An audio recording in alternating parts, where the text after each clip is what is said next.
अस्सलामु अलैकुम वरहमतुल्लाहि वबरकातुह।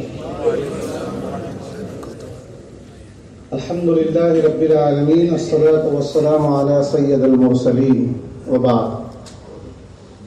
First of all, I would like to thank the management, Falahia, Munazzama, and all the distinguished judges, honorable judges and lawyers and advocates and all the intellectuals who have spent their time and they have come here. Because organizing an event is not a big task, but getting a cream crowd is certainly a very big task. Especially those people who have got degrees and those who have got high status, it is very difficult to request them to come and grace our occasion. So individually I would like to thank all the scholars and judges who have come here. Shukran wa jazakumullah khairan. The need of this type of seminar is, we have got a hadith in Sunan of Imam Bayhaqi. Although it has been related with a weak chain of narration which is called Zaif, but weak hadiths are accepted in matters of virtues and in promoting good things. हदीस के मुताबिक अल्लाह तबारक व ताला ने एक फरिश्ते को हुक्म दिया कि जमीन पर जाओ और फला बस्ती को तबाह कर दो, डिस्ट्रॉय कर दो। फरिश्ता आया, देखा उस बस्ती में सारे लोग गुनाह करते हैं, गलत काम करते हैं, लेकिन एक ऐसा शख्स है जो कभी भी अल्लाह ताला की जिसने नाफरमानी नहीं की थी। तो वो फरिश्ता अल्लाह ताला की बारगाह में हाजिर होता है, या अल्लाह ताला उस बस्ती में एक ऐसा शख्स भी रहता है जिसने आज तक तेरी नाफरमानी नहीं की है, अगर हम बस्ती को पलटेंगे तो उसका घर भी तबाह बर्बाद हो जाएगा। अल्लाह ताला फरमाता है उसका घर सबसे पहले पलटो, क्योंकि जब मेरे बनाए हुए रूल्स और रेगुलेशन, अहकाम को, लिमिट्स को लोग तोड़ते हैं, क्रॉस करते हैं, तो उसके चेहरे पर शिकन तक ना आती है। यानी उसको न इस बात का कोई गम होता है, न दुख होता है, न गुस्सा आता है कि अल्लाह ताला ने जिस अहकाम को बनाया है लोग उसको तोड़ रहे हैं। तो हम पॉलिटिक्स में नहीं हैं और उस ओहदे पे नहीं है कि हम गवर्नमेंट के प्रोसेस और डिसीजन को चेंज कर सके, लेकिन इस तरीके के सेमिनार करके हम कम से कम अपने मजहबी ख्यालात को पेश तो कर सकते हैं और अपना जो अल्लाह ताला ने जो थोड़ी बहुत सलाहियत दी है वो लोगों के सामने पेश कर सकते हैं। शुरुआत होगी the very concept of divorce. There is no concept of divorce in Hindu religion.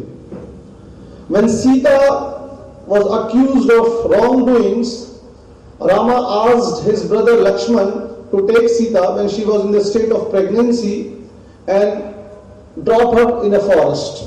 That is called त्याग। हिंदू धर्म में तलाक का कोई तस्वुर ही नहीं है, वहां त्याग का कॉन्सेप्ट। मैं धर्म की बात कर रहा हूं, 1955 हिंदू मैरिज लॉ एक्ट की बात नहीं कर रहा हूं जिसपे हम बाद में आएंगे। उसी तरह क्रिश्चियन रिलीजन में ओल्ड टेस्टामेंट में तो कॉन्सेप्ट है डिवोर्स का, लेकिन न्यू टेस्टामेंट में डिवोर्स का कोई कॉन्सेप्ट नहीं। तो रिलीजन पॉइंट ऑफ व्यू से किसी भी रिलीजन के स्क्रिप्चर में जो पूरा तलाक का प्रोसेस है, कैसे देना है, मेंटेनेंस क्या होगा, किस स्टेट में देना है, जितना एलॉबरेट तरीके से इस्लाम में बताया गया है, ये दुनिया के किसी मजहब में नहीं है। और अगर ये एक बुरी चीज होती तो इसके दुनिया के मुख्तलिफ मज़ाहिब ने और कॉन्स्टिट्यूशंस ने इसको अडॉप्ट नहीं किया होता। दूसरा जो एक बहुत ही वाज़ेह फैक्ट है कि जहां भी मियां और बीवी रहते हैं, irrespective of religion, colour, caste and creed and country, मियां बीवी में ना इत्तेफाकी होती है, डिफरेंसेस ऑफ ओपिनियन होते हैं, चाहे वो हिंदू हो, मुस्लिम हो, सिख हो, ईसाई हो, हिंदुस्तानी हो, नेपाली हो, चीनी हो, जहां भी हस्बैंड वाइफ होते हैं वहां होता है। अब ये डिफरेंसेस ऑफ ओपिनियन कई बार इतने ज्यादा बढ़ जाते हैं कि हम आए दिन अखबार में पढ़ते हैं कि लाइफ इंश्योरेंस के लिए हस्बैंड ने वाइफ का मर्डर करवा दिया, या वाइफ को पता लगा कि मेरे हस्बैंड का एक्स्ट्रा मैरिटल अफेयर था तो उसने उसको कत्ल करवा दिया। कई बार ये डिफरेंस ऑफ ओपिनियन इतने ज्यादा बढ़ जाते हैं कि मियां बीवी एक दूसरे के खून के प्यासे हो जाते हैं। इसको भी बताने की बहुत ज्यादा जरूरत नहीं, जो भी अखबार पढ़ता है वो जानता है। लेकिन इस्लाम ने इसका एक प्रोसेस बता दिया कि जब मियां बीवी में डिफरेंस हो तो अब क्या करना चाहिए। और तलाक को इस्लाम ने प्रमोट नहीं किया है, सबसे बड़ा मिसकंसेप्शन जो दिया जाता है। कुरान मजीद में है कि जब मियां बीवी में ना इत्तेफाकी हो जाए तो पहले बुजुर्ग, अब उसमें खानदान के भी हैं, उलमा भी हैं, काजी हजरात भी हैं, उनकी मीडिएशन कराई जाए। यह बताया गया शौहर बीवी से अपना बिस्तर अलग कर ले, सेकेंड प्रोसेस, यानी अपने नाराजगी का इजहार करे। ये भी नहीं है तो फिर बताया गया कि शौहर बीवी को पाकी की हालत में, in the state of purity, एक तलाक दे और फिर 1 महीना इंतजार करने का भी बयान है कुरान में और हदीस शरीफ में।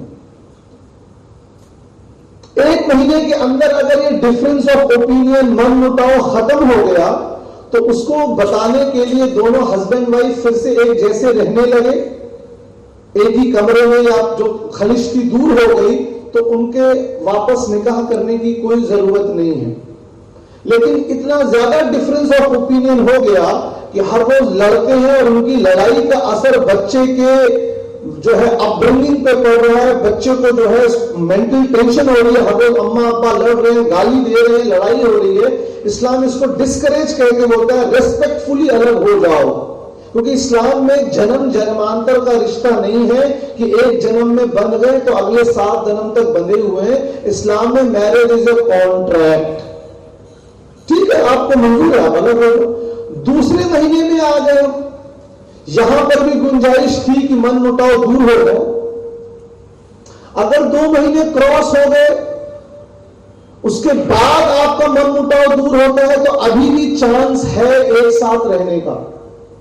लेकिन अब आपको, जब आपने दूसरे महीने में तलाक दिया तो दूसरे महीने के अभी एक तलाक क्योंकि बाकी है, उस 2 तलाक के बाद गुंजाइश यह है कि फिर से निकाह होगा उसी हस्बैंड से, फिर से महर भी मुतय्यन होगा। ये फर्स्ट तलाक के बाद फिर से निकाह और फिर से महर मुतय्यन नहीं होगा। दूसरे तलाक के बाद भी यह गुंजाइश है। लेकिन अगर 3 महीने हो गए, 3 तलाक दे दिए, अब आपकी बीवी आपके लिए नाजायज और हराम हो गई।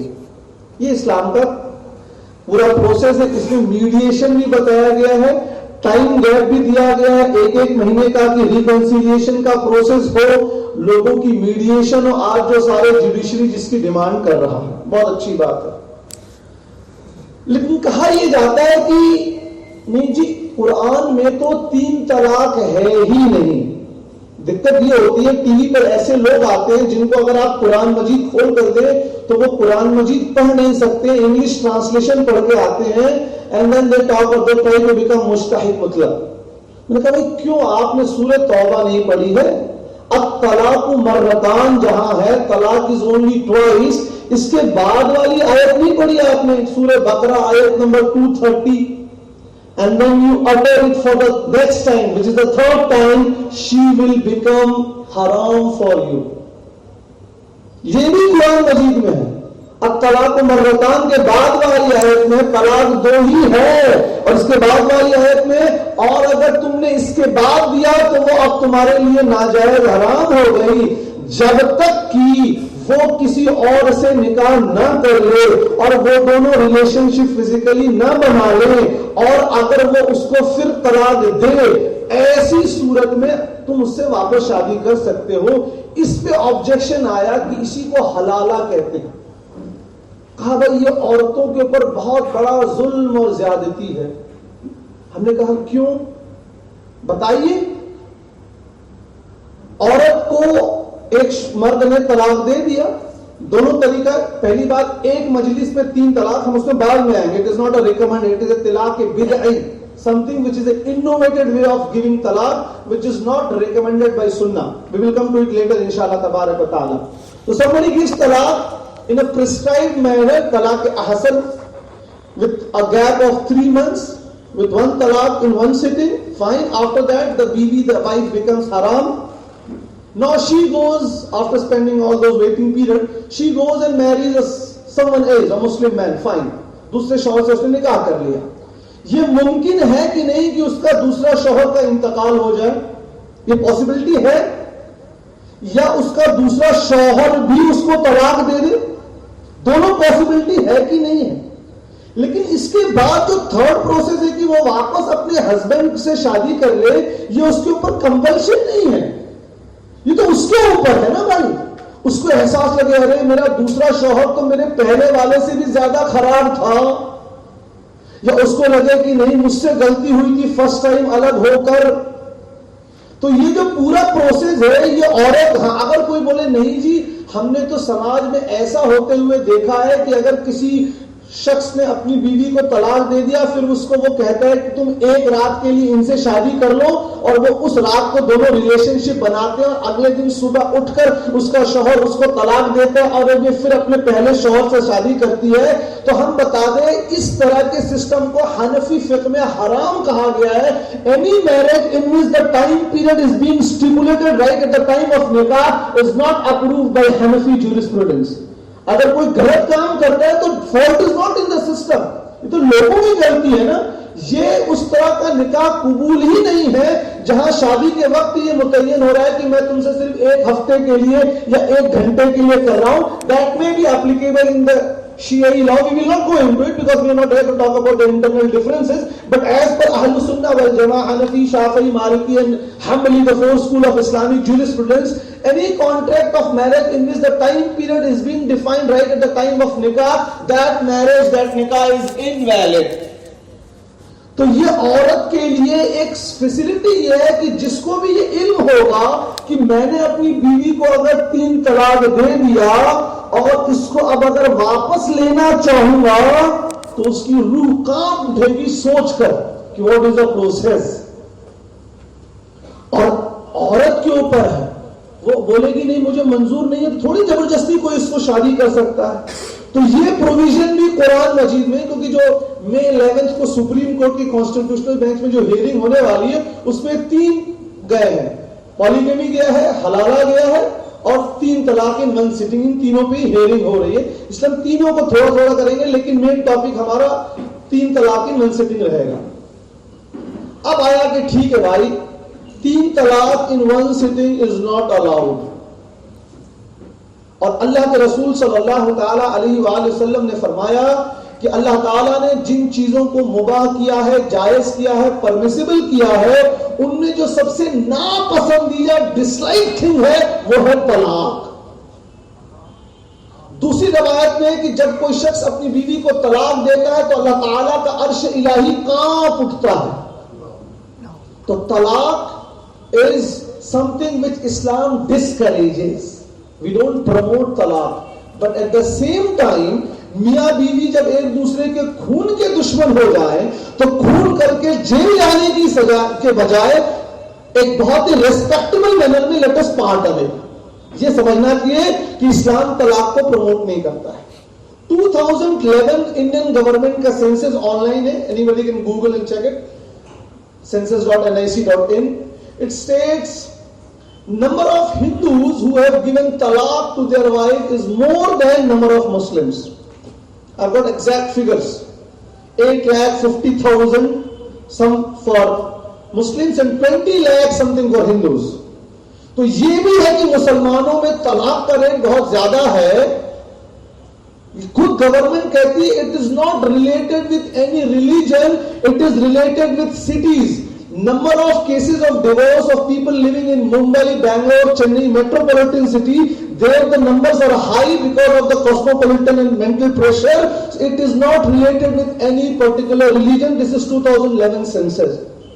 Similarly, Government of India data says number of people who have gone for bigamy हम लोग ऐसी बदनाम है, जिसकी भी बीवी है उसको मालूम है यहाँ आप कितने बड़े मुकर्रिर हो सकते हैं, घर में जाके ऑडियंस बनना चाहता है, बड़ा ही पढ़ाता है। ये गवर्नमेंट कह रही है कि मुस्लिम से ज्यादा non Muslims have gone for bigamy. तो मीडिया एक ही फैक्ट को दिखाता है, क्योंकि हम लोग मीडिया में नहीं आते, this is our drawback which we accept. We will also come to other drawbacks which we have to accept कि हमारे यहाँ कमी है। तो ये बात बिल्कुल क्लियर हो जानी चाहिए कि ये इस्लाम का सिस्टम है। अब असल मुद्दे की तरफ आते हैं कि भाई जब एक सिटिंग में 3 तलाक नाजायज है और अगर किसी ने दे दिया तो why does the effect take place, ये क्वेश्चन करते हैं। टीवी एंकर लोग आते हैं, वो लोग भी करते हैं, हैरत होती है। लेकिन फिर अल्लाह के रसूल अलैहिस्सलातु वस्सलाम की वो हदीस शरीफ याद आती है, सही बुखारी की, रिलेटेड बाय सैयदना अब्दुल्लाह इब्न मसूद रज़ियल्लाहु अन्हु, in which he says that Allah के रसूल सल्लल्लाहु अलैहि वसल्लम said that end times Allah subhanahu wa ta'ala will take away the knowledge, and he will not take away the knowledge at one go, or rather he will start taking away the ulama. That means they are going to die one by one, and after that they will be ignorant people in the ummah who will portray their thought, their feeling, their view as a thought of Sharia. अल्लाह के रसूल अलैहिस्सलातु वस्सलाम ने बुखारी शरीफ की हदीस है फरमाया, अब्दुल्लाह इब्न मसूद रज़ियल्लाहु रावी है, कयामत के नजदीक अल्लाह ताला इल्म को उठा लेगा, और इल्म को एकाएक नहीं उठाएगा, उलमा को एक एक करके उठाएगा। उसके बाद जाहिल लोग होंगे, जाहिल लोग जो अपनी राय को शरीयत की राय बनाकर पेश करेंगे। कोई राय मेरी हो सकती है, फाइन, आपकी अपनी राय होने में that is not a problem. पर जब आप बोले नहीं मैं दिस राय is from, I got a backing from Quran and सुन्ना, and you are not able to actually get any reference and any evidence, then you cannot say that your view is based from Quran and Sunnah. So having your opinion is not a problem, but when you say my opinion is based from Quran and Sunnah, you have to get the evidence. That is a big problem. ठीक है भाई, मैं बाजार गया, मैंने चाकू खरीदी सब्जी काटने के लिए, लेकर आया और मैंने इनको चाकू मार दिया। पुलिस मुझे पकड़ने आई, मैंने कहा नहीं जी, मैं तो चाकू सब्जी काटने के लिए लेकर आया, तो मुझे क्यों पकड़ रहे हैं? तो पुलिस क्या कहेगी? बिल्कुल सही, आप लाए तो उसी लिए, लेकिन इस्तेमाल कहां कर दिया? गलत तरीके से। कुरान मजीद में है किसी एक बेगुनाह का कत्ल करना ऐसा जैसे पूरी इंसानियत का, है ना कुरान मजीद में। किसी ने एक बेगुनाह को चाकू मार दिया, पुलिस पकड़ने आई, मैंने कहा नहीं जी, मुझे क्यों पकड़ रहे हो? कुरान मजीद की आयत है कि किसी बेगुनाह का कत्ल नहीं करना। पुलिस क्या कहेगी? हाँ हुक्म तो यही है, लेकिन तुमने गुनाह कर दिया है तो सजा मिलेगी। या उससे भी आसान रेड लाइट है, मेरे पास ट्रैफिक मैनुअल है, और मैंने जब जो ड्राइविंग लाइसेंस मिला तो मैंने उसमें साइन किया कि I will avoid by all Indian traffic rules and I know red signal means this this this. मैंने ट्रैफिक सिग्नल क्रॉस किया, लाल बत्ती, पुलिस वाला आ गया, फाइन काट रहा है। मैंने कहा नहीं जी, मेरे पास तो ड्राइविंग लाइसेंस है, मैंने साइन किया था कि मैं रूल्स को फॉलो करूंगा। तो पुलिस क्या बोलेगी? जी रूल तो यही है कि आपको क्रॉस नहीं करना था, लेकिन आपने तो कर लिया तो पनिशमेंट मिलेगी। सिमिलरली एक सिटिंग में 3 तलाक देना, अल्लाह के रसूल सल्लल्लाहु अलैहि वसल्लम has described it. There is a hadith in Sunan al-Kubra of Imam Bayhaqi Shafi'i rahmatullah alayh that Prophet Muhammad sallallahu alaihi wasallam was informed that such and such person has given talaq to his wife in one sitting, all 3 talaqs in one sitting. Huzur alayhi salatu wa taslim became angry. His blessed face became red, and he said, I am in between you and you are crossing the limits set by Allah subhanahu wa ta'ala. हुजूर को इत्तला दी गई फलां शख्स ने अपनी बीवी को एक मजलिस में 3 तलाक दिया। हुजूर अलैहिस्सलातु तस्लीम ने अपनी नाराजगी का इजहार करते हुए फरमाया, मैं अभी तुम्हारे बीच में हूं और तुम अल्लाह के कायम करता हुदूद को तोड़ रहे हो। इसीलिए तमाम ऑल 4 ऑफ इस्लामिक ज्यूरिडिक्शन कहते हैं कि गिविंग 1 तलाक इन 3 तलाक in 1 sitting is something which is bad, which is disliked, which is an innovation. However if you will give it, if you will utter it, the effect will take place. अब दूसरी चीज जो बहुत ही आसान, हम सब समाज में रहते हैं, अखबार पढ़ते हैं, मस्जिद जानते हैं, ठीक? कितने लोगों ने अपनी लाइफ में यह सुना है कि फला मौलाना या मुफ्ती साहब ने अपनी बीवी को एक सिटिंग में 3 तलाक दिया. If this problem is in the Muslim society as it is being claimed, then the ulama are also a part of the society. अगर मुस्लिम समाज की ये परेशानी है तो उलमा भी, तो जो मुस्लिम उलमा है वो भी तो इसी सोसाइटी का हिस्सा है. तो we should get at least few people कि जहां उलमा ने, मुफ्ती ने, काजी ने अपने बीवी को एक मजलिस में 3 तलाक दिया. You will not gate. मैं पूरे इंडिया ट्रेवल करता हूं, 365 डेज में लेक्चर दे रहा हूं, मैं किसी आलिम मुफ्ती से नहीं मिला हूं जिसने अपनी बीवी को एक सिटिंग में तलाक दिया. हाँ, मुझे रिक्शे वाले मिले हैं, मुझे सब्जी वाले मिले हैं, मुझे वेल्डिंग वाला मिला है, मुझे बस वाला मिला है. क्यों भाई? अगर ये प्रॉब्लम मुस्लिम सोसाइटी में होती तो उलमा में भी तो प्रॉब्लम पाई जाती. तो पता लगा उलमा को मालूम होता है कि तलाक देना फी नफ्सी अपने आप में बहुत बुरी चीज है, और उससे बुरी चीज है एक ही मजलिस में 3 तलाक देना. तो जो इसका रियल प्रॉब्लम है, it is not in the माज़अल्लाह sharia law, it is ignorance of the Muslim society. ये हमारे उम्मत में लोगों की शरीयत का इल्म ना होना, मस्जिदों में न जाना, उलमा के साथ न बैठना, शादी करने से पहले उलमा से मसाइल को न समझना, ये इसकी रियल कॉज है. और इसके लिए हम अपनी जिम्मेदारी मानते हैं कि ये हमसे मुराद अहले इल्म तबके से ये चूक हुई है कि जितनी तरीके से हमको इस चीजों को बयान करना चाहिए था जुमे के खुतबात में और सेमिनार में, हमने नहीं किया. यह हमारी गलती तो हो सकती है, लेकिन शरीयत में इसकी कोई गुंजाइश नहीं कि हम लॉ को ही गलत बोल दें. तो जो ला इल्म होते हैं, जिनको इल्म नहीं होता है, वो इस गंदे काम में मुब्तला होते हैं जिसको हम कंडेम करते हैं. एक और बात, कुछ मसले ऐसे हैं जहां डिफरेंस ऑफ ओपिनियन एक्सेप्टेड है and we agree to disagree. Right, we agree to disagree on matters of jurisprudence. तो कुछ लोग नमाज में हाथ यहां बांधते हैं, कुछ लोग रफादैन करते हैं, कुछ लोग सदल करते हैं, नमाज में हाथ बांधते नहीं है, मालिकी लोग. This is all difference of opinion, it is accepted. इसमें there is nothing to disagree. Hanafis we tie here, हनाबिला they tie in between chest and the stomach, मालिकिया दे डू सदल, फाइन. सम पीपल डू रफादैन, fine. तो कुछ मामले में इख्तिलाफ जायज है and there is a scope of disagreement. लेकिन कुछ ऐसे मसले हैं जहां all 4 school of Islamic jurisprudence they are United. So on this matter, that if a man utters 3 talaq in one sitting, the effect will take place. There is a consensus of all 4 school of Islamic jurisprudence, Hanafi, Shafi'i, Maliki and Hanbali. And also there is a consensus of the companion Sahaba Ikram Ridwanallahu Ajma'in, as stated by Imam Ahmad bin Hanbal in his Musnad and Imam Ibn Hajar Asqalani Shafi'i rahmatullah alayhi in Fathul Bari.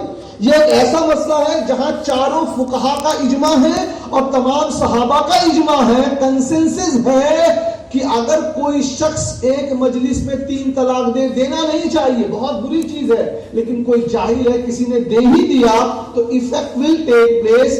यहां पे कोई difference of opinion नहीं है. ये मेरी एक तमहीदी गुफ्तगू थी. अब मैं अपने सेकंड पार्ट ऑफ गुफ्तगू में आऊंगा. ठीक है, सारी बातें हो गई, लेकिन ये मर्द ही को तलाक देने का हक क्यों है? औरत को भी मिलना चाहिए. ये क्यों क्लॉज आता है? It is because of article 14. We will come to it. Right to equality and gender justice, जिसको हमारी गवर्नमेंट ने बेसिस बनाया है कि भाई नहीं है. What is men, there shall not be any differentiation on the basis of religion, race, gender, caste, color. Article 14 fine. तो गवर्नमेंट ये कहती है, ये सेकंड क्लॉज था उनका. फर्स्ट क्लॉज क्या था? नहीं भाई, आर्टिकल 44 कहता है the government shall the state shall endeavour to implement uniform civil code. अब ये आर्टिकल 44 जो है, हम इस पे भी आएंगे, नीति निर्देशक तत्व है, directive principle. We'll come to it later. लेकिन पहले ये 2 लफ्ज की वजाहत इन हजरात के लिए, आवाम के लिए कर दी जाए कि ये लफ्ज यूनिफॉर्म सिविल कोड का मतलब क्या होता है. अकील लोग इसको कॉमन सिविल कोड बोलते हैं. Technically it is wrong, it is uniform civil code. और दूसरा ये पर्सनल लॉ, ये दोनों का मतलब क्या है? हिंदुस्तान में अंग्रेजों के कब्जे से पहले यहां मुगलिया सुल्तनत थी। मुगलों ने हर मजहब के लोगों को इख्तियार दिया था कि आप मुसलमान हैं, आपके ऊपर शरीयत का कानून लगेगा, हिंदू हजरात के लिए शास्त्रीय कानून लगेगा, बौद्ध हजरात के लिए उनके मजहब का कानून लगेगा, जैन हजरात के लिए उनके मजहब का, और ईसाई हजरात के लिए उनके मजहब का कानून लगेगा। ये मुगलों ने इख्तियार दिए थे। लेकिन प्रॉब्लम तब आना शुरू हुई कि जब मुस्लिम और नॉन मुस्लिम में बिजनेस डीलिंग शुरू हुई। दो मुसलमान में बिजनेस हो रहे हैं तो शरीयत का कानून लगेगा, लेकिन चूंकि India is a plural multi cultural Ganga जमनी तहजीब वाली सोसाइटी है, जब यहां मुस्लिम और नॉन मुस्लिम में बिजनेस होने शुरू हुए तो कौन सा कानून लगेगा साहब? शरिया लॉ लगेगा या शास्त्रीय कानून लगेगा? सवाल उठा। उस समय फुकहा ने, वो एक अलग है कि क्यों इंडिया में जूरिस्प्रूडेंस फिका इतना डेवलप क्यों हुआ, उसकी एक तारीखी वजह है। अरब के मुल्क में ये नहीं था, they were all Muslims, but in countries like India the people were dealing with different religion and different cultures. That is why the fiqh, the jurisprudence evolved here. That is why the Hanafi fiqh become very strong here. That is a different topic, we will not go into it inshallah, but sometime else. कहा अंग्रेज आ गए, फिर ये सब मुगलिया सल्तनत में था। बाबर का लेटर मिला है in which Babar has stated that if our fellow countrymen are hurt, their sentiments are hurt, if we kill a particular animal, we will not go into it, so let that animal not be killed. So the Mughal rulers, they cared for the sentiments of the others. It is on record, and I am not stating this. Bishambar Nath Pandey, ex-MP Rajya Sabha and ex-governor from Odisha, he has written a book, Aurangzeb, a Drishti Code. He has written this fact. That's why I am quoting. He was a Pandit, a Brahmin and a non-Muslim, and an MP, he a very qualified scholar, he has stated, fine.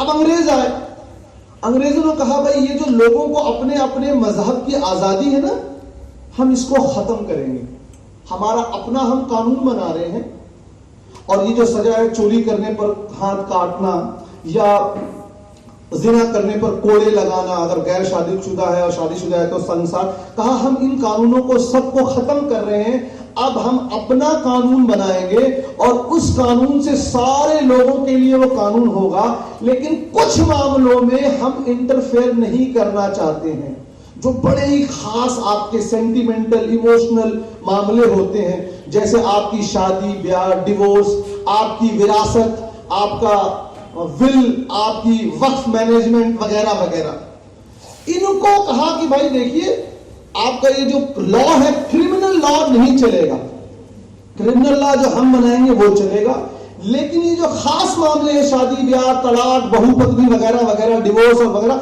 इसमें आप अपने मजहब के कानून को follow कर सकते हैं। 1937 का जो है वो शरिया एक्ट आया, 27 का फिर उसको अमेंड किया 28 में, वो एक कानून बन गया।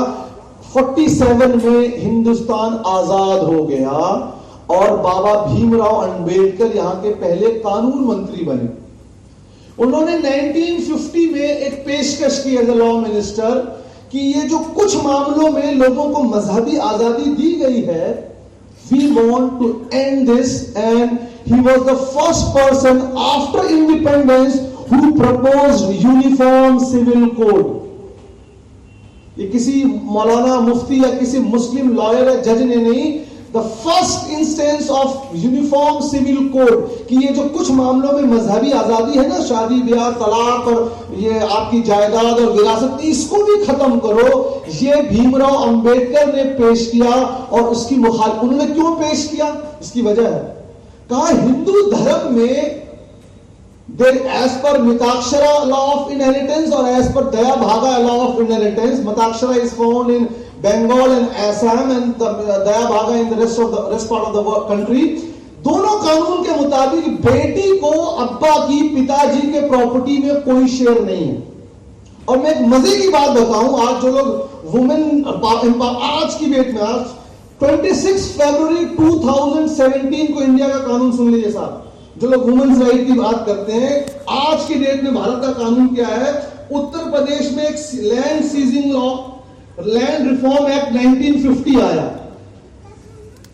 इसके सेक्शन 177 में मेरे सामने खुला हुआ, it says section 171 of the act clearly lays down that in case a male tenure holder dies, then his son or his male descendants alone will come to inherit his rights in the holding of the land. His own daughter and son's daughter and the descendants of daughters have been excluded for this very purpose. यह आज की तारीख में हिंदुस्तान के सबसे बड़े सूबे उत्तर प्रदेश का कानून है कि बाप की जमीन में जो 1950 का जो सीलिंग एक्ट आया, कहते हैं बेटी को या नवासी को या पोती को किसी को नहीं मिलेगा, वो जमीन का हिस्सा सिर्फ और सिर्फ मर्द को मिलेगा। हम अभी और बताएंगे गोवा का लॉ और बताएंगे कि जो वुमेन्स राइट कहां कहां इग्नोर किया जाता है और कहां कहां लोगों को मुस्लिम वुमेन से सिंपैथी हो जाती है। Will come to it later इंशाल्लाह। ये लेकिन आज 26 फरवरी 2017 का ये कानून है, it has not been amended. बात मुस्लिम पर्सनल लॉ होने बात की, लेकिन उसको माना ही नहीं जा रहा है। तो अंबेडकर जी ने कहा कि देखो भाई, हिंदू धर्म में तो बेटी को बाप की प्रॉपर्टी में कोई भी हिस्सा नहीं है, इस्लाम में है। अब इस पे एक ऑब्जेक्शन आ जाता है, भाई है तो, लेकिन बेटे के मुकाबले में कम है। तो हमने कितने बार इसका आंसर बताया, जो लोग समझ पाते हैं वो अच्छी बात है। कहा भाई, एक शख्स के बेटी भी है बेटा भी है, बेटी को बेटे के मुकाबले में आधा मिला। अब बेटी शादी करके अपने शौहर के यहां चली गई, तो जो इसका हिस्सा था अपने बाप की प्रॉपर्टी में वो लेकर चली गई।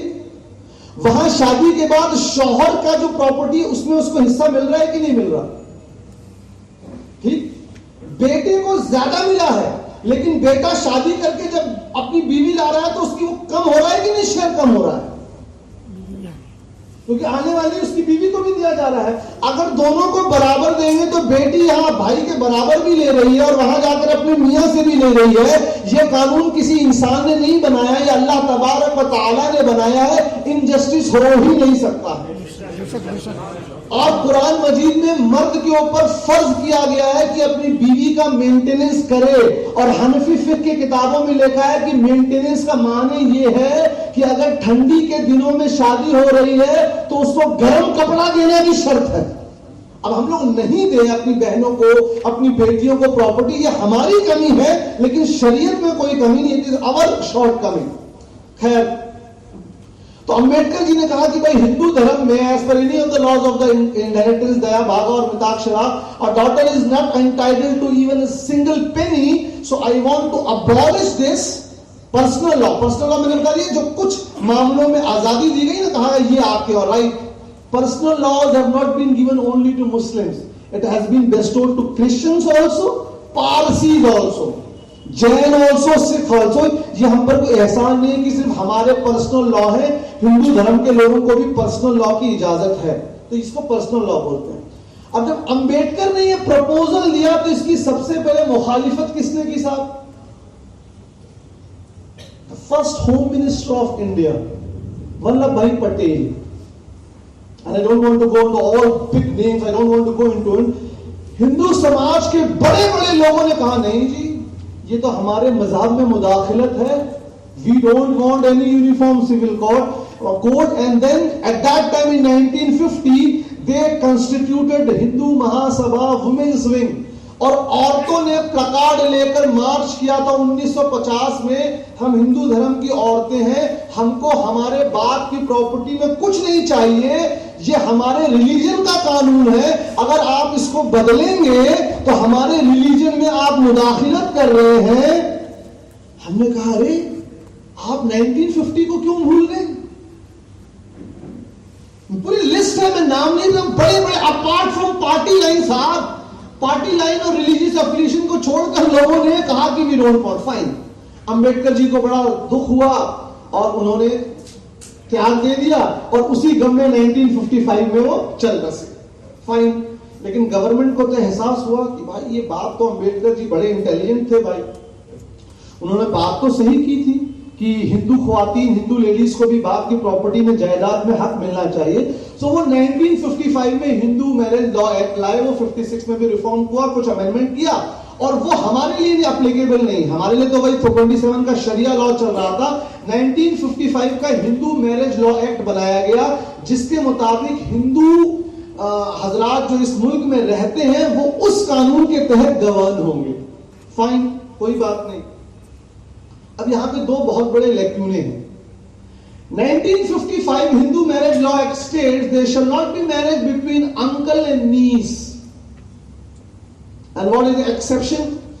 However, in those areas where it is being prevalent, it is allowed. कहा because of the customs, कहा कि मामा भांजी में शादी नहीं होगी। हिंदू मैरिज लॉ का कानून बना हिंदू हजरात के लिए, मामा और भांजी में शादी नहीं होगी, लेकिन अगर जिन इलाकों में होती है वहां इसको रोका नहीं जाएगा। ये एक्सेप्शन क्यों लगाया गया?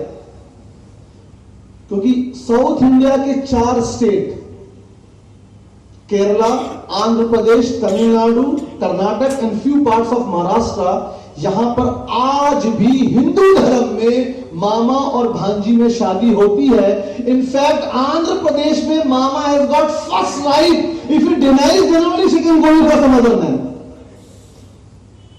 कहा क्यों?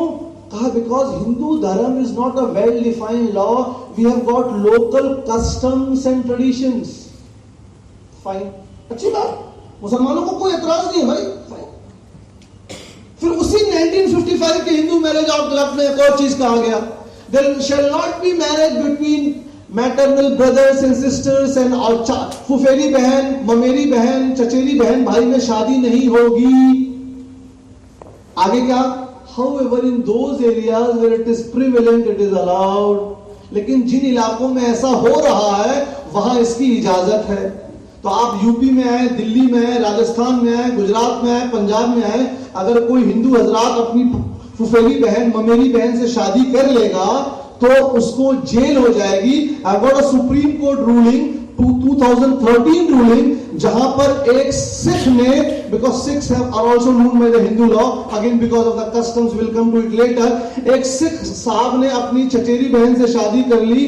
Supreme court, Bombay high court ने मैटर को डिसॉल्व किया और कहा इसको हम नल एंड वॉइड करते हैं। लेकिन क्या कहा? लेकिन जिन इलाकों में ममेरी बहनों और चचेरी बहनों से शादी होती है वहां जायज है। ये फिर इस्तिस्ना क्यों लगा दिया? बिकॉज यही साउथ इंडिया के 4 स्टेट में आज भी चचेरी बहन, ममेरी बहन, फुफेरी बहन से शादी होती है। हमने एक छोटा सा अपना पॉइंट रखा था जब इंडियन लॉ इंस्टीट्यूट में लेक्चर दे रहे थे। मैंने कहा आप एक अपने हिंदू धर्म के लिए अब तक एक कानून बना नहीं पाए, and you are talking about तमाम मज़ाहिब के लिए एक कानून। But this is the beauty of India. हमारे मुल्क की तो यही खासियत है, it is got people from different religion, race, culture, we have got different laws, and then you want to make all people follow one law when you are not able to make one law for people of one particular religion.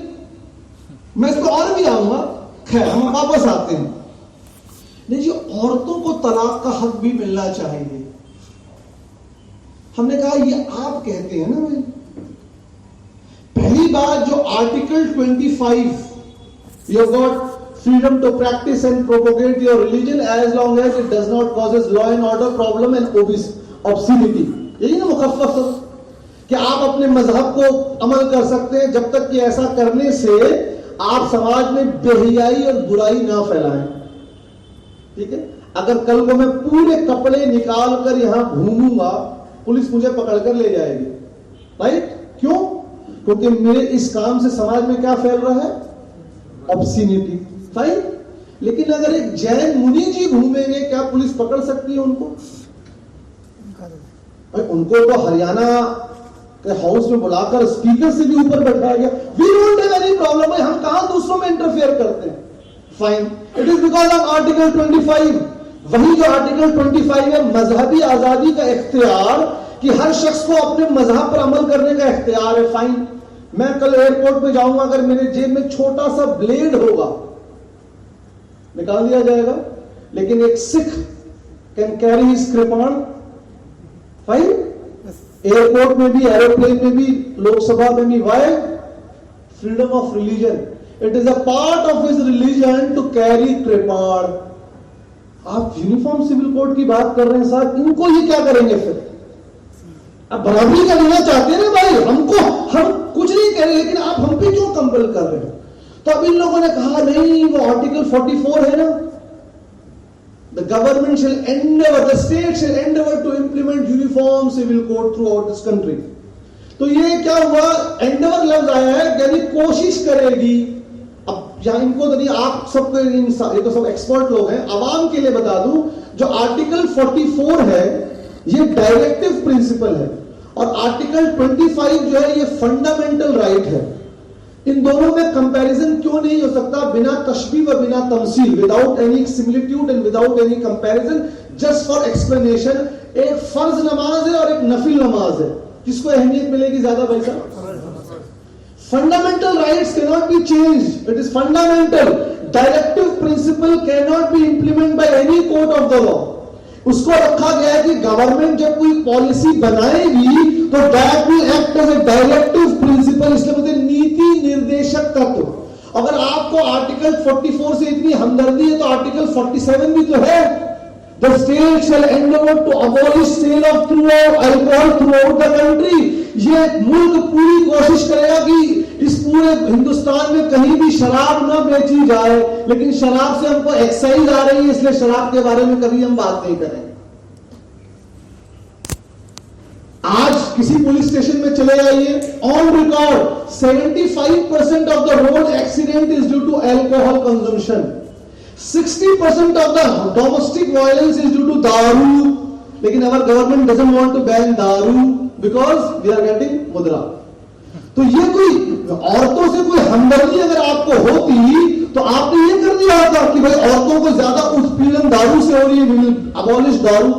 और अगर इससे ज्यादा आपको औरतों से हमदर्दी होती, जकिया सोमन को, आपने जकिया जाफरी को नौकरी देनी होती, आपने जो है हमारा ये क्या नाम है जेएनयू नजीब की अम्मा को नौकरी देनी होती, आपने कश्मीर में इतनी बहनों को गोली लगी है, पैलेट लगी, उनको देनी, अरे इनको छोड़िए, आपने हमको रिजर्वेशन नहीं, मुस्लिम महिलाओं को रिजर्वेशन दे दिया होता तो पता लगा there is no such thing called sympathy for Muslim women, it is only a political stunt. We will come to it, we will prove this point इंशाल्लाह तबारक व तआला।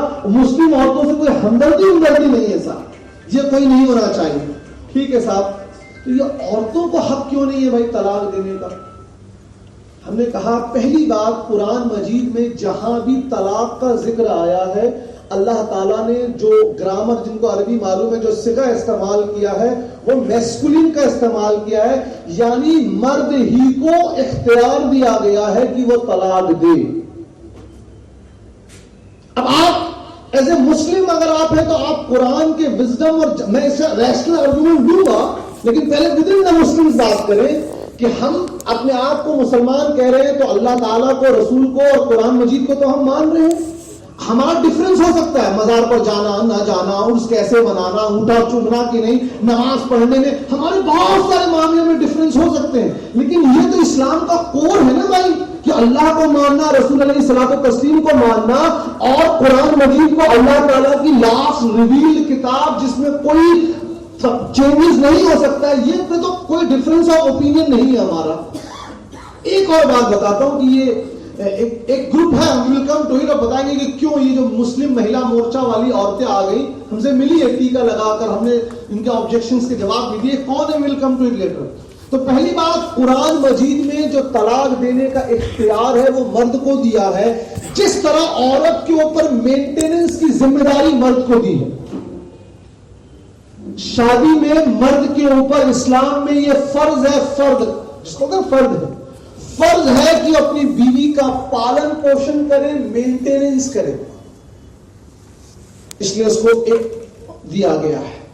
लेकिन एक औरत जो निकाह के वक्त बोले नहीं भाई, आपको ये जो 3 तलाक है ना हक देने का, इसमें से आप एक मुझे डेलीगेट कर दीजिए, सुपुर्द कर दीजिए, तफवीज तलाक,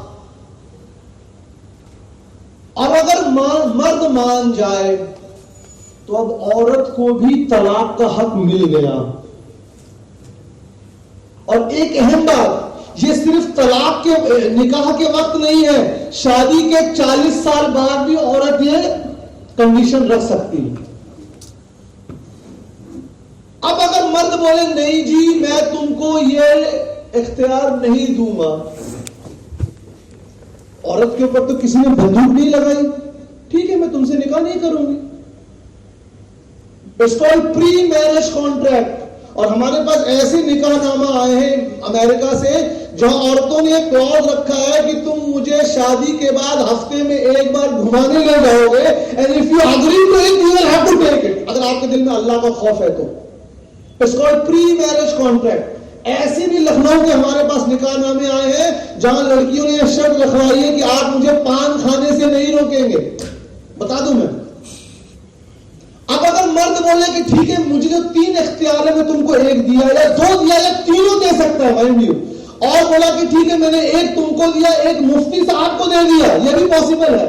क्योंकि भाई इसका लॉजिक क्या है, I am the owner of this book, मैं इसका मालिक हूं, मैं इसमें से एक पेपर इनको दे सकता हूं कि नहीं, एक इनको दे सकता हूं। तो ये जो डेलीगेट करना है, तफवीज करना, अगर औरत बोले कि मैं ये चाहती हूं मर्द मान जाए, हो गया।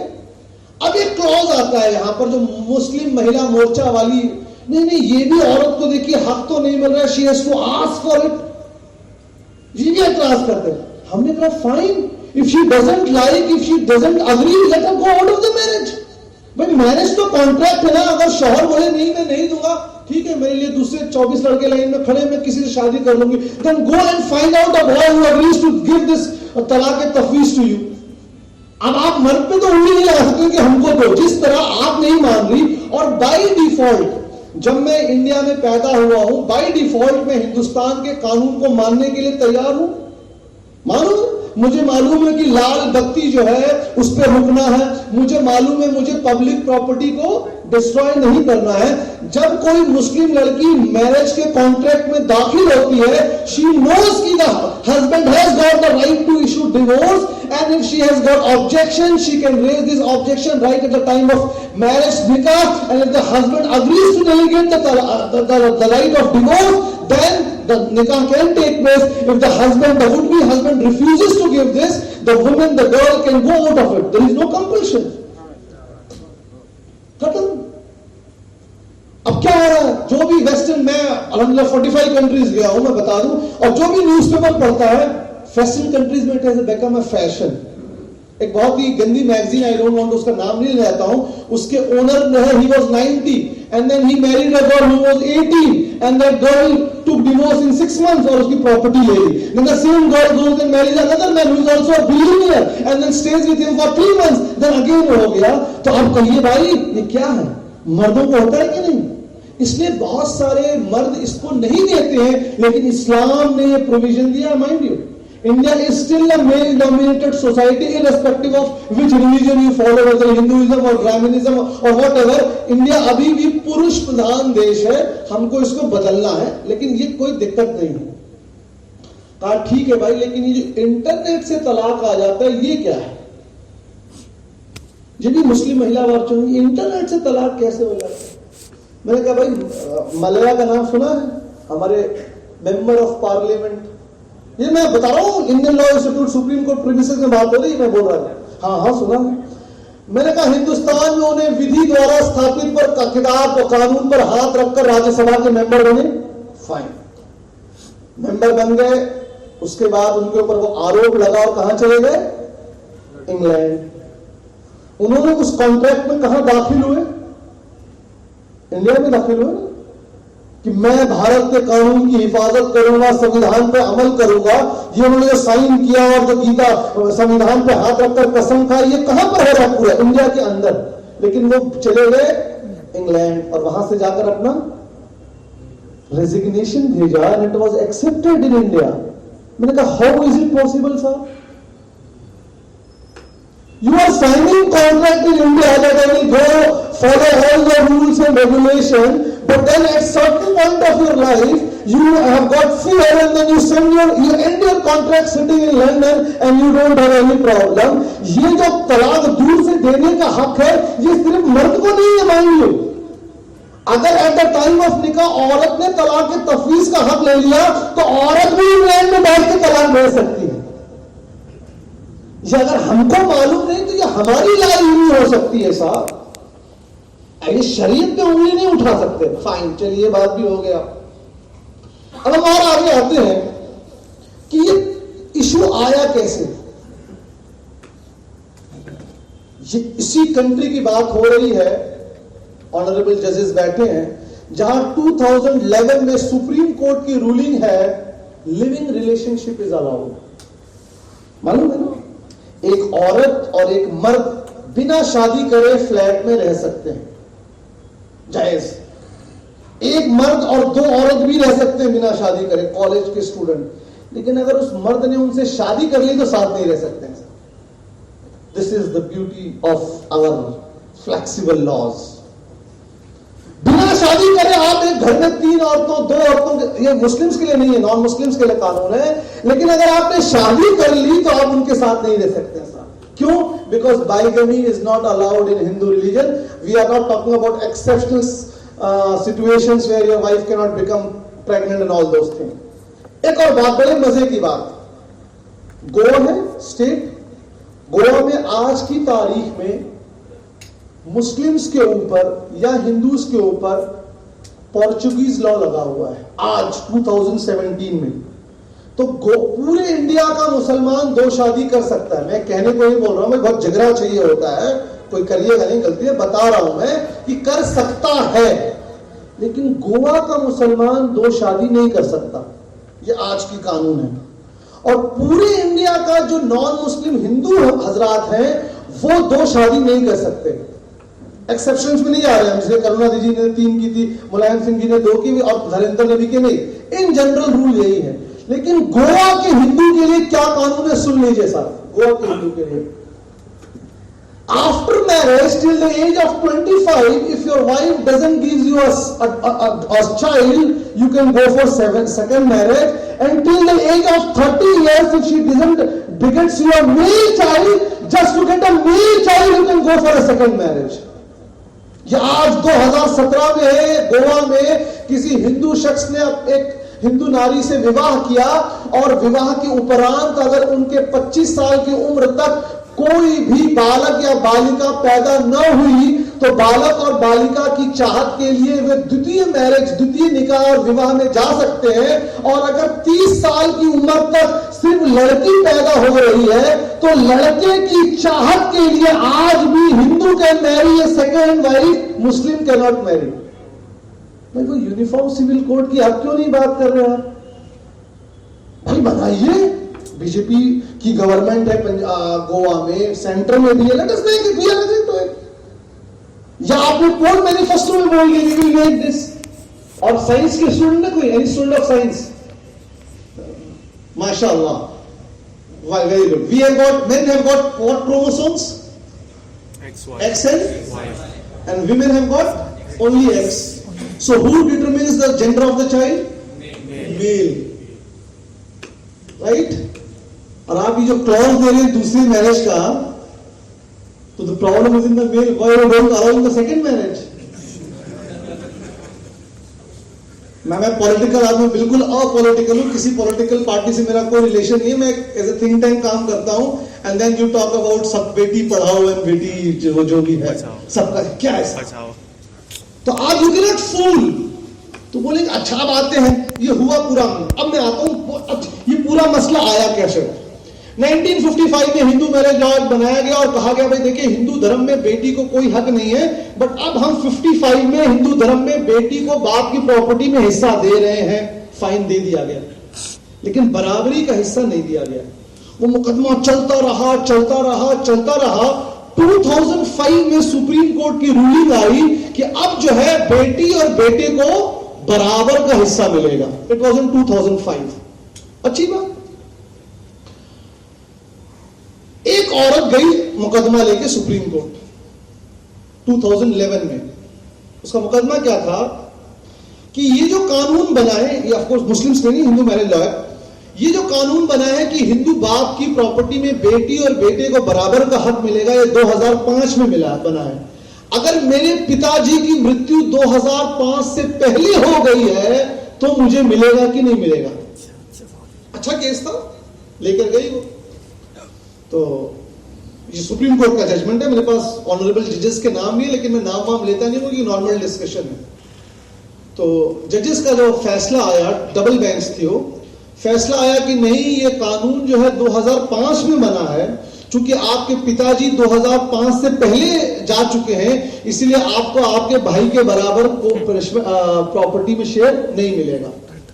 फर्स्ट और सेकंड पैराग्राफ में इसको रुला गया। ये केस लेकर कौन गया था? एक lady, a non Muslim lady. In the third paragraph of this ruling, the honourable जजेस right, we have also come to know that Muslim women are oppressed due to polygamy. So we take a suo moto, संज्ञान लेते हैं, we take suo moto and we order a committee to be set up. This committee will investigate and tell us whether there is a discrimination in the Muslim women because of polygamy.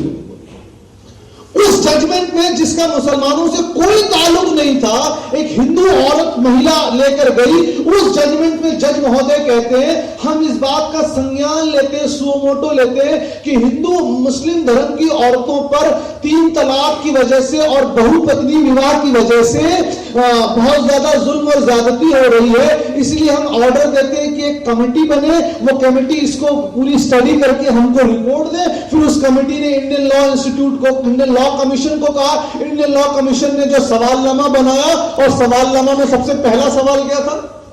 Are you aware that Article 44 of the Constitution says that the state shall endeavor to implement uniform civil code?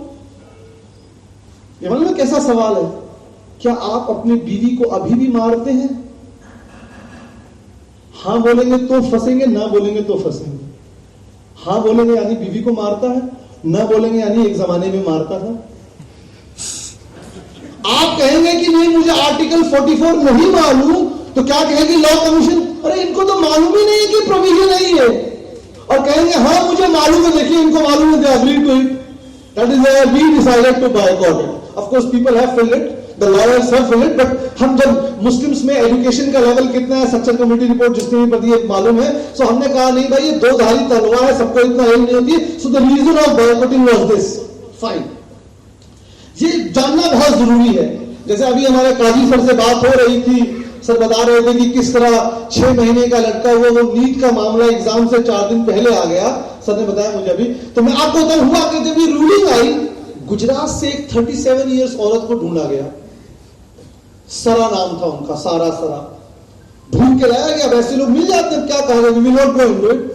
वो कहते हैं she is MA in political science. कोई भाई अंगूठा छाप जाहिल औरत नहीं है, she is MA in political science. वो मुकदमा करती है और उसकी मुकदमे को फौरन सुप्रीम कोर्ट हियरिंग मिलती है। साहब देखिए हमारे यहाँ लाखों केस पड़े रहते हैं, सुप्रीम कोर्ट पहुंचते पहुंचते उसकी वो तो फौरन हियरिंग पहुंचा दी जाती है। वो मुकदमा करती है कि मेरे शौहर जो कतर में रहते हैं, उन्होंने मुझे वहां स्काइप के जरिए, इंटरनेट के जरिए तलाक दिया है, और उन्होंने मुझसे 8 बार फोर्स अबॉर्शन के लिए मुझे फोर्स किया है, और उन्होंने मुझे तलाक दे दिया है। अब मैं चाहती हूं कि ये जो मुस्लिम पर्सनल लॉ में ये जो बहुपत्नी विवाह का प्रोविजन है, इसको खत्म किया जाए और हलाला के प्रोविजन को खत्म किया जाए। अब गौर कीजिए, उसके शौहर ने अभी तक दूसरी शादी की ही नहीं थी, लेकिन वो मुकदमा क्या कर रही है? पॉलीगमी को खत्म करने के लिए, क्योंकि ऐसे लोग मिलते नहीं, तैयार किए जाते। I don't want to go into it. उसके बाद वो हलाला को खत्म करने की बात कर रही है। अरे तुम्हारी दूसरी शादी जब हुई नहीं है, what are you going to talk about हलाला? एंड वी डिस्करेज हलाला। It is something which is for the beneficial of the Muslim women, it is not something which is compulsory. खैर, अब 7-8 बार फोर्स अबॉर्शन। जज महोदय बैठे, पूछिए अगर कोई शौहर अपनी बीवी को अबॉर्शन के लिए फोर्स करता है, it is a punishable crime.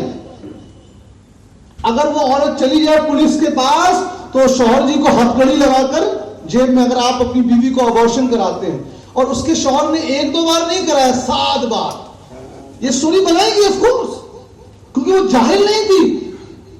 She was MA in political science, वो आराम से जा सकती थी, लेकिन खैर उसको ढूंढ के लाया गया।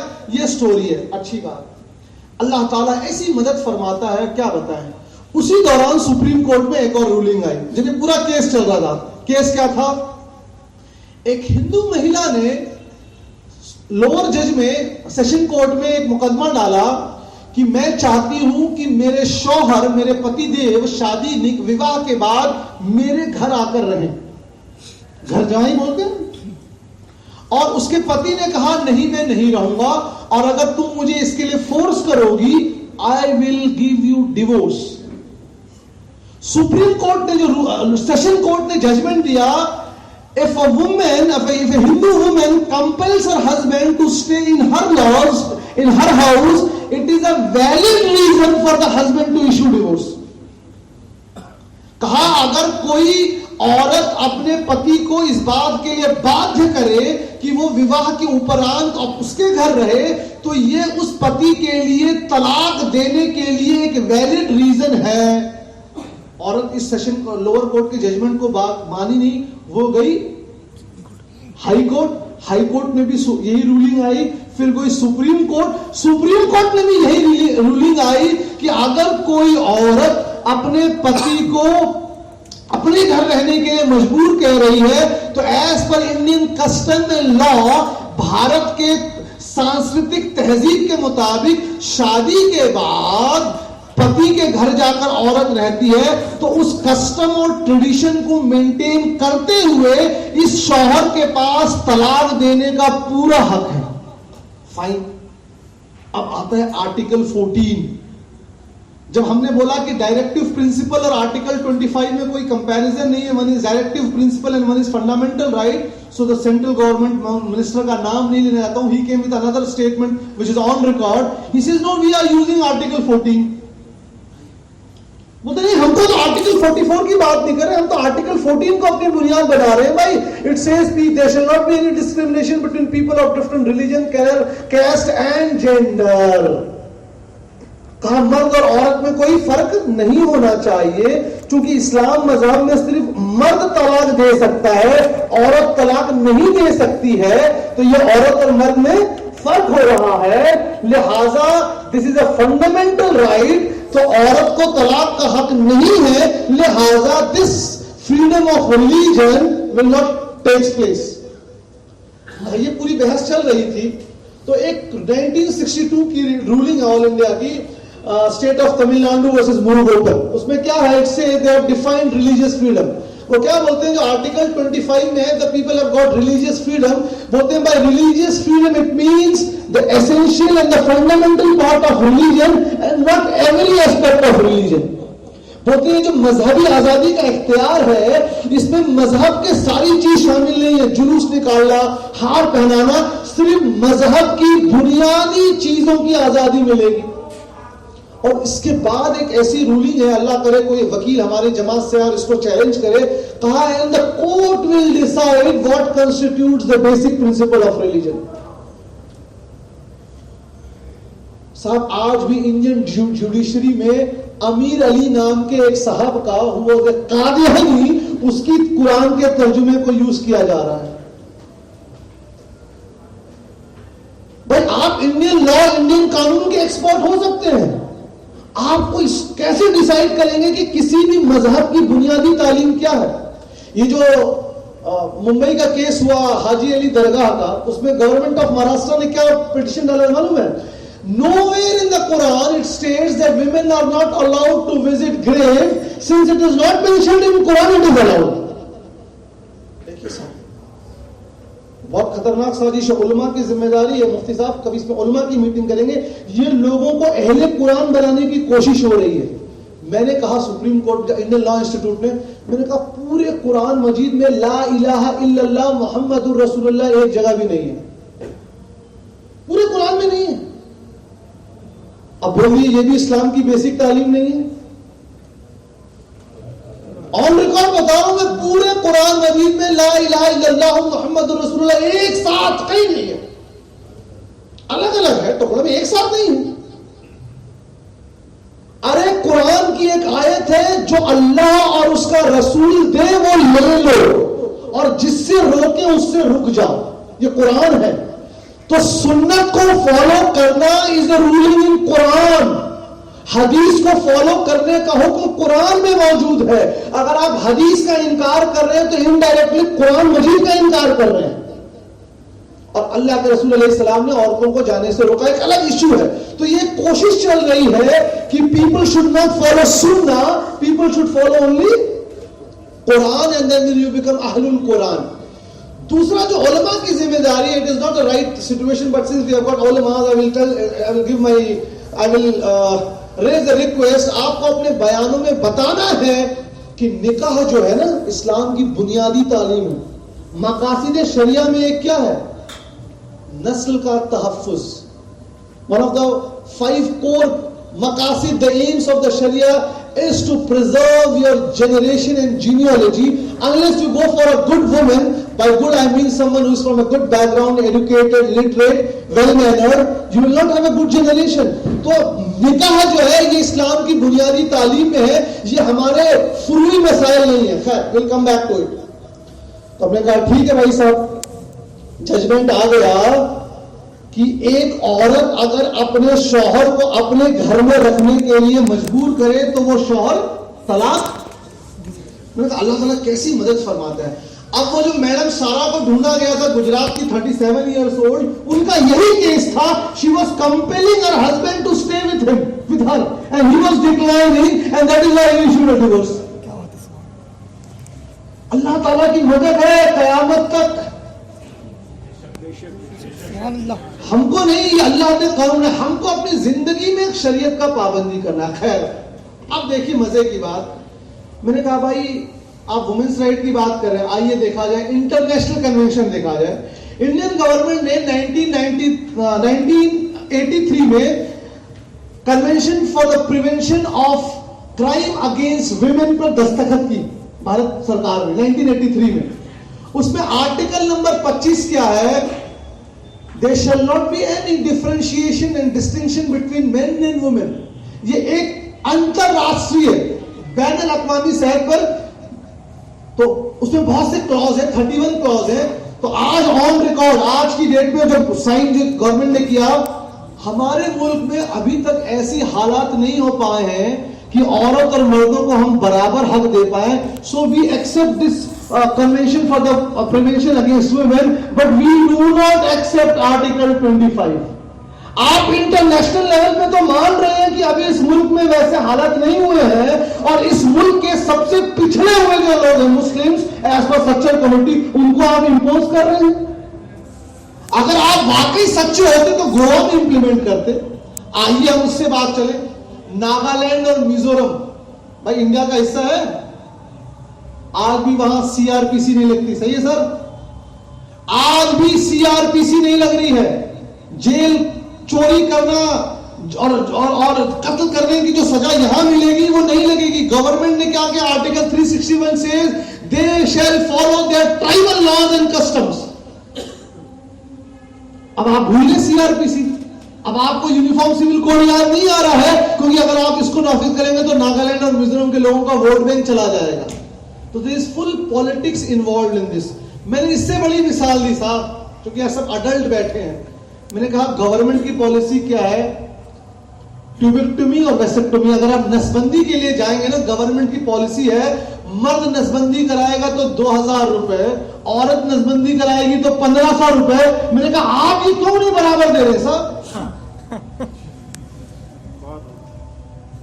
ये गवर्नमेंट का है। फिर मैंने कहा चलिए अब आइए article 14 right of gender equality, उसी को यूज करते हैं, जेंडर डिस्क्रिमिनेशन। भाई ये फिर ये आप क्यों कह रहे हैं कि इंडियन कस्टम के मुताबिक विवाह के बाद पत्नी को अपने शौहर के घर आना है। अगर आप राइट टू इक्वालिटी की बात करेंगे तो 6 महीना ये यहां रहे, 6 महीने ये यहां रहे। You are allowing the local custom to go against the fundamental right, which is right Article 14, when it suits you, but when you want to oppress Muslims, you are bringing something else. तो एक साहब ने article लिखा मुरादाबाद के, अरे ये इन लोग तो 3 तलाक को इतना ज्यादा एम्फेसाइज कर रहे हैं जैसे 3 तलाक ही पूरा इस्लाम है। होते हैं भी, हम किसी भी ओपिनियन के खिलाफ नहीं है भाई। I am very open, I have done my BTech, MTech, PhD, I have done my PhD Islamic studies. मैं बहुत नैरो माइंडेड नहीं हूं। वो लेट अस टॉक भाई, डोंट इंपोज योर थिंग। मैंने कहा फाइन, वेरी गुड। मैंने कहा भाई हम 3 तलाक को पूरा इस्लाम नहीं कह रहे, लेकिन this is not the only thing. This is one dot in the series of dots. We have got Bharat Mata का issue, We have got Vande Mataram ka issue. We have got Surya Namaskar ka issue. We have got all those things. So we are getting feared and scared that in a systematic way, people are trying to change the nature of the plural Indian society. कल को आप आजान ban कर दीजिए, ये सब बोलेंगे भाई आजान क्या है, आजान पूरा इस्लाम तो नहीं है। अरे मुझे मालूम है, लेकिन this is how you cut everything each, and then after 20 years you will say you cannot sport beard, your wife cannot put on hijab, you cannot go to masjid. This is how the things are done. जिसने भी political science पढ़ी है, the whole thing is we are looking at a very bigger canvas. लेकिन चूंकि हम हिंदुस्तानी मुसलमान हैं, we follow Indian Constitution. हम कोई भीख नहीं मांग रहे। ये रिलीजन, मजहब की आजादी जो है, ये हमको हमारे आईन ने दी है, आर्टिकल 25 ने दी है। औरत को तलाक देने का हक हमारे मजहब ने दिया है। हाँ, हमसे दो चूक हुई। एक, हमने अपने जुमा के सरमन में, अपने जुमा के खिताब में लोगों को अवेयरनेस नहीं क्रिएट किया, ये हमारी कमी है। दूसरा, हमने अपने यूथ को पूरा मैरिज और डिवोर्स का प्रोसेस नहीं बताया, ये हमारी कमी है। तीसरा, हम एक मॉडल जैसे निकाहनामा आया है, we can propose a model तलाकनामा, there is no harm in it. तो कहा ये सब तो ठीक है, लेकिन वो 20 इस्लामिक कंट्री में तलाक बैन हो गया है, ये सुना कि आपने? नहीं, मेरे पास मेरा अखबार में बयान है। मैंने भाई कौन कहता है, पहले लफ्ज बैन का मतलब मुझे बताइए। People use words without actually knowing its meaning. They cannot explain. When we say daru is banned in this city, for example, so what does it mean? If you sell daru, you will be behind bars. You cannot carry daru, you cannot drink daru openly. यही है ना? तो क्या भी 20 country में 3 तलाक ban हो गया है। कहा लोगों ने? मैंने कहा भी मुझे एक कंट्री का नाम बता दीजिए। आप तो सबके पास इंटरनेट है ना भाई, चेक कर सकते हैं कि नहीं हर कंट्री का कानून। इजिप्ट मैंने खोला, in 1926 ट्रिपल तलाक was regulated, not banned. इसका मतलब क्या है कि 3 तलाक बैन हो गया। अगर दारू बैन हो गया है, कोई दारू बेच रहा है तो बेचने वाला जेल के अंदर। तो क्या अगर कोई शख्स ने एक मजलिस में 3 तलाक दे दी, जो नहीं देना चाहिए, दिया अगेंस्ट है, लेकिन अगर किसी ने दे दी तो क्या उसको जेल में डालेंगे आप? ये किसी मुल्क में कानून नहीं है। In 1926, after the Egyptian revolution, a politician came in power and he imposed this law कि अगर एक ही जगह बैठे बैठे आपने अपनी बीवी को 3 तलाक दिया तो वो एक ही गिनी जाएगी। हाँ, अगर आप 1 तलाक बोलकर उठ गए, फिर बैठ के दूसरी तलाक दी तो 2 हो जाएगी, फिर तीसरी देने के लिए उठ गए, फिर बैठ गए। यानी एक मजलिस में उन्होंने यूं डिफाइन किया कि आप दरवाजे के बाहर जाकर आ गए तो हो गई। किसी भी कंट्री में बैन नहीं हुआ। हाँ, लेकिन तुर्की में हुआ। मैंने कहा भाई आप क्यों? तुर्की में तो आपको मालूम है ना, जिन्होंने मुस्तफा कमाल अतातुर्क को पढ़ा है हिस्ट्री। मुस्तफा कमाल अतातुर्क ने उसूल बनाया, यू कैनॉट, आप दाढ़ी नहीं रख सकते। मुस्तफा कमाल अतातुर्क ने आजान पर बैन लगवा दिया। मुस्तफा कमाल अतातुर्क ने हिजाब पर बैन लगा दिया। मुस्तफा कमाल अतातुर्क ने झुंडा पहनना मना कर दिया। तो क्या किसी पॉलिटिशियन का बनाया हुआ कानून मुसलमानों के लिए हुज्जत है? हम दूसरे मुल्कों की पैरवी नहीं करते, वी फॉलो इंडियन कॉन्स्टिट्यूशन। अब इनके पास जवाब नहीं है साहब। और अगर आप दूसरे रिलीजन मुल्कों को लेते हो, इजिप्ट में आज भी कॉप्टिक क्रिश्चियंस को फुल फ्रीडम है। And Egyptian law says our religious law are not applicable for the Coptic Christians. अगर आप दूसरे क्रिश्चियन मुल्कों को ले रहे हैं तो दूसरों मुल्कों में तो 4 शादी जायज है, तलाक जायज है, और तमाम चीजें, वहां भी क्यों नहीं ले रहे? तो पता ये लगा हमको कोई उसूल नहीं है। जिसको जहां परेशान करना है हम परेशान करेंगे। अगर आपको यूनिफॉर्म सिविल कोड है तो आप यहां मेजॉरिटी में हैं, आप अपने मजहब में पहले इंप्लीमेंट कीजिए। अगर आपको मुस्लिम वुमेन से इतनी संपत्ति है, उनको रिजर्वेशन दीजिए। आप कैसी बात कर सकते हैं? हाँ, हमसे कमी हुई है, हमने और भाई क्या बताऊं, बात लंबी हो जाएगी। प्रेसिडेंशियल ऑर्डर 1950 क्या है भाई साहब? It is a religious discrimination. 1950 का जो प्रेसिडेंशियल ऑर्डर है, it is purely on the basis of religion. It says the reservation should be given to only backward class among the Hindus and there will not be any reservation to Muslims and Christians. आप तो मजहब के बिना पे reservation दे रहे हैं और फिर क्या सबको बराबर होगा। तो ये पता ये लगा हमारे जमात को जरूरत है कि हम अपने बच्चों को लॉयर्स बनाएं, कानून की पढ़ाई पढ़ाएं, हम अपने बच्चों को जर्नलिज्म का कोर्स बनाएं। अब एक आखिरी बात, एक बार दुरूद शरीफ पढ़ लीजिए।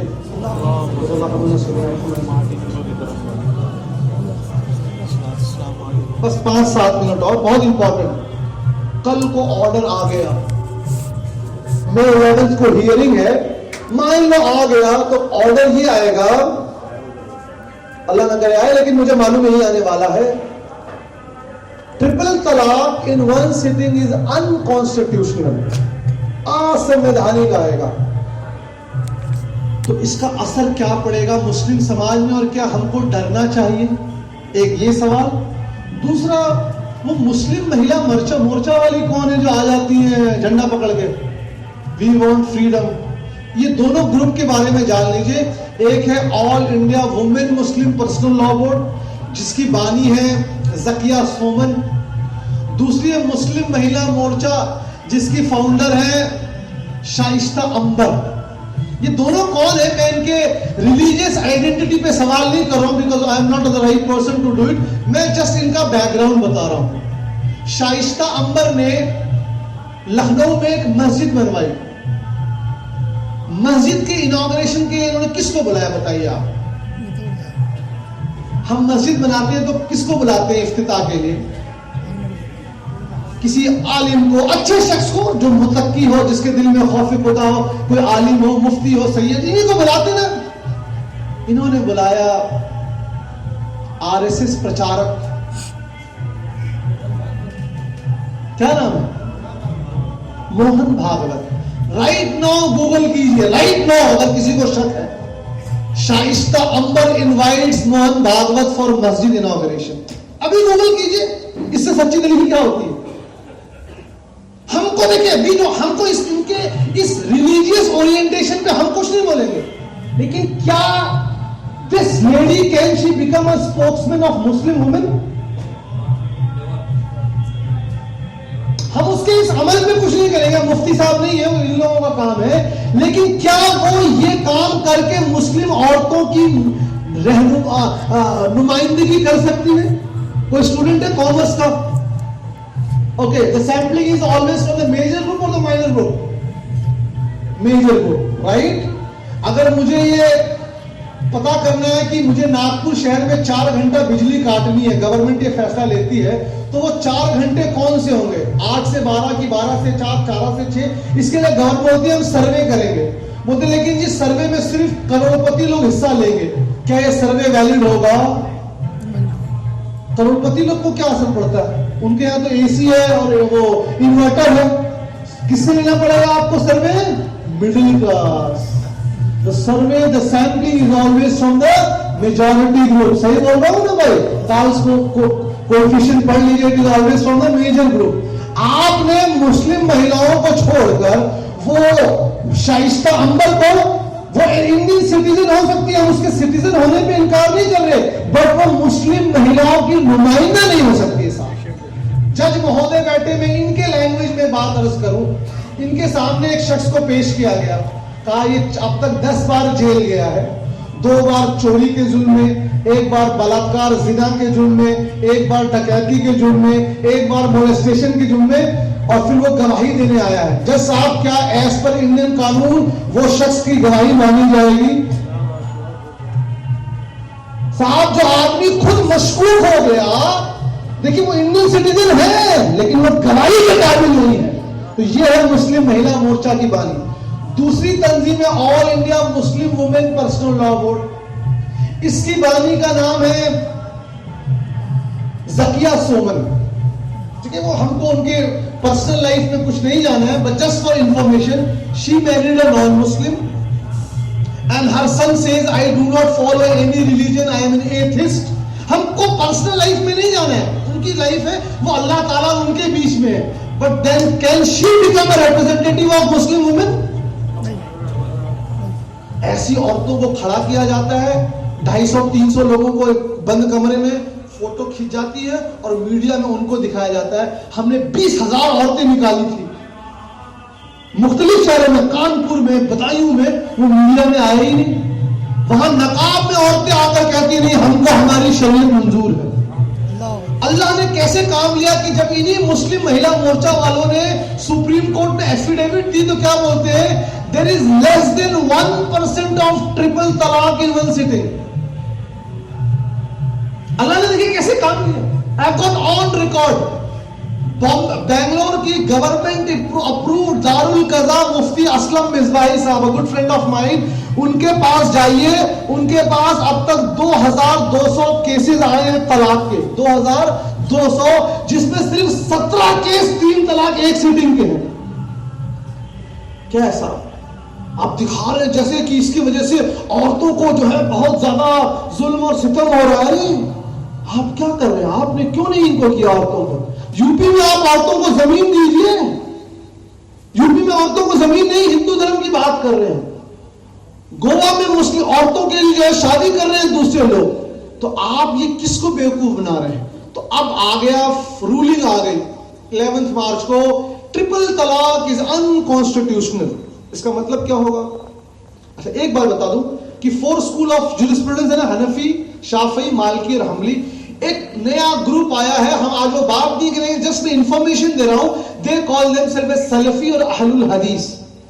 उनके मुताबिक अगर कोई शख्स एक सिटिंग में 3 तलाक दे तो इट इज ओनली 1। ठीक, पहली बात एक माइनॉरिटी व्यू, लेकिन for the sake of discussion let us agree, for the sake of academic discussion, इन औरतों को अगर इतनी ज्यादा दिक्कत थी, अपने आप सल्फी बन जाती, खत्म।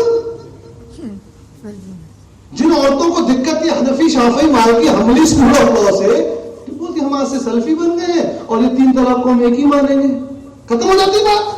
तो पता लगा ये पूरी प्रोसेस ही किया गया मुसलमानों को मेंटली डिस्टर्ब करने के लिए। अब होगा क्या? बिलफर्ज आ गया 3 तलाक इज अनकॉन्स्टिट्यूशनल। बाय 3 तलाक आई मीन 3 तलाक in one sitting. So ruling unconstitutional मतलब क्या होगा? गवर्नमेंट कहेगी नहीं जी, जज से जो जज आएगा रूलिंग कि जो आप 3 तलाक दे रहे हैं ना वो हम एक ही मानेंगे। अब जो बाकी 2 तलाक है वो आपको एक एक इंटरवल की गैप में देना है। एक रजिस्टर जो अप्रूव्ड, गवर्नमेंट अप्रूव्ड काजी होंगे, उनके पास रजिस्टर दे दिया जाएगा। अब अगले महीने आकर आप वहां साइन करके दूसरी तलाक लिखेंगे गवाहों की मौजूदगी में, फिर तीसरे महीने में ये करेंगे। और हमारे कोर्ट में कितने लाख पेंडिंग केसेस है बताने की जरूरत नहीं है। So it will become an extra burden. लेकिन आप मुफ्ती साहब के पास जाएंगे, चाहे आप किसी भी स्कूल ऑफ थॉट में बिलीव करते हो, देवबंद, बरेली, तबलीगी, किसी में, सब मुफ्ती का इस पे एक फैसला है कि अगर आपने अपनी बीवी को 3 तलाक दिया तो वो आपके लिए हराम हो गई। अब मुफ्ती साहब बोलेंगे बेटा तुमने तो बहुत बड़ा गुनाह किया है, पहले बात तो देना नहीं चाहिए था, लेकिन अब तुमने दे दिया तो तुम्हारी बीवी तुम्हारे लिए हराम हो गई। तो लेकिन हजरत वो गवर्नमेंट का रूल है ना कि 3 एक ही हुआ। कहा हाँ वो गवर्नमेंट के नजदीक 3 हो सकता है, अल्लाह ताला के नजदीक 3 ही होता है। तो अब तुम जो है सिर्फ वो गवर्नमेंट की रिक्वायरमेंट को फुलफिल करने के लिए अगले 2 महीने अपना खर्चा लगा के फला ऑफिस में जाओ और 2 लोगों की मौजूदगी में साइन करो, लेकिन इन अल्लाह और उसके रसूल के नजदीक अब तुम इसके पास नहीं जा सकते। तो इसका कोई हमारी लाइफ में कोई असर नहीं पड़ने वाला है। इसीलिए अगर ये रूलिंग आ जाए तो आप लोगों को मेंटली हरास होने की या सेटबैक में जाने की जरूरत नहीं है। हाँ, ये हमारी कमी है, हमारे समाज में सोशल ईविल आ गए हैं जिस पर हमको बताना है। हर बुजुर्ग की ये जिम्मेदारी है कि अपने बच्चे और बच्ची को शादी से पहले उलमा के पास ले जाए, या किताबें हैं, इंग्लिश में है, उर्दू में है, हिंदी में, तीनों जबान में उनको दीजिए। Let the guy know the rights of the would be wife and let the girl know the rights of the would be husband. हमारे मस्जिदों में सेमिनार किया जाए। और सबसे पहली बात, अगर ये रूलिंग आती है तो हम लोगों को ऐसे नहीं होना है कि we have lost it. No, हमको लॉस नहीं, हमको खुद अपनी जिंदगी में शरीयत पे पाबंद होना है। मुख्तलिफ पार्टी आएंगी और चले जाएंगी, इस पे हमको कोई असर नहीं है, हमको अपनी शरीयत पे पाबंद रहना है। व जज़ल्लाहु अन्ना सय्यदना मुहम्मदन सल्लल्लाहु अलैहि वसल्लम। अस्सलामु अलैकुम व रहमतुल्लाहि व बरकातहू।